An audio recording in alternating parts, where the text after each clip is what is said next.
నమస్తే అండి. ఈ రోజు మనం విజయనగరం ఉత్సవాల సందర్భంగా కోటలో అయితే ఆర్ట్ ఎగ్జిబిషన్కి వచ్చాము. సార్ అయితే చిన్న పిల్లలతోటి ఎంత చక్కగా అసలు ఆర్ట్ వేయించారు అనేది సార్ మాటల్లోనే తెలుసుకుందాం.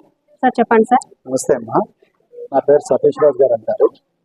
నేను పుల్బాగ్ కాలనీ జిల్లా పరిషత్ హై స్కూల్లో పనిచేస్తున్నాను ఆర్ట్ ఎడ్యుకేషన్ మాస్టర్ కింద. సో 13 సంవత్సరాల నుంచి విజయనగర ఉత్సవాల్లో మా విద్యార్థులు సుమారు 283 మంది పిల్లలు ఉంటే 200 పైచిలకు పిల్లలు ప్రతిగా డ్రాయింగ్ వేస్తారు. ఇందులో 3వ తరగతి నుంచి 10వ తరగతి వరకు ప్రతి విద్యార్థి కూడా డ్రాయింగ్ చేయడం జరుగుతుంది.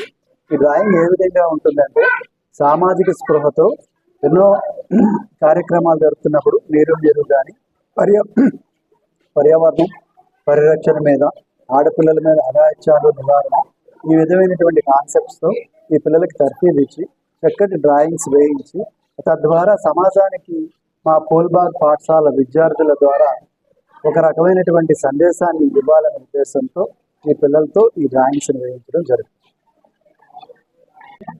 ఈ డ్రాయింగ్ అనేది సీనియర్ స్టూడెంట్ చేత వేయించడం జరిగిందమ్మా.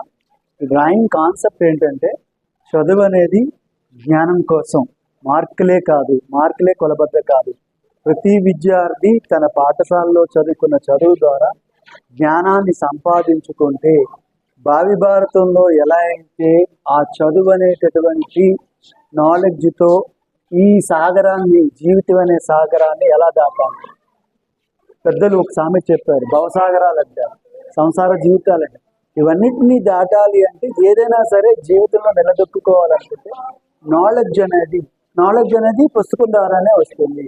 ఆ పుస్తకం ఎలా వస్తుంది అంటే, పాఠశాలలో ఉపాధ్యాయులు బోధించే విధానం బట్టి విద్య అనేది వస్తుంది. ఆ కాన్సెప్ట్తో ఇది వేయడం జరిగింది. అలాగే ఇక్కడ కొన్ని పెయింటింగ్స్ ఉన్నాయి. ఈ పెయింటింగ్స్ అన్నీ కూడా ఏదో ఒక విధమైనటువంటి సదుద్దేశంతో చేసినవే. అందులో చూడండి, జానపదాల మీద కానీ, పర్యావరణం పరిరక్షణ, గ్రామీణ వాతావరణం, అలాగే నీరు, ఇవన్నీ కాన్సెప్ట్ తోటి ఈ పెయింటింగ్స్ చేయడం జరిగింది.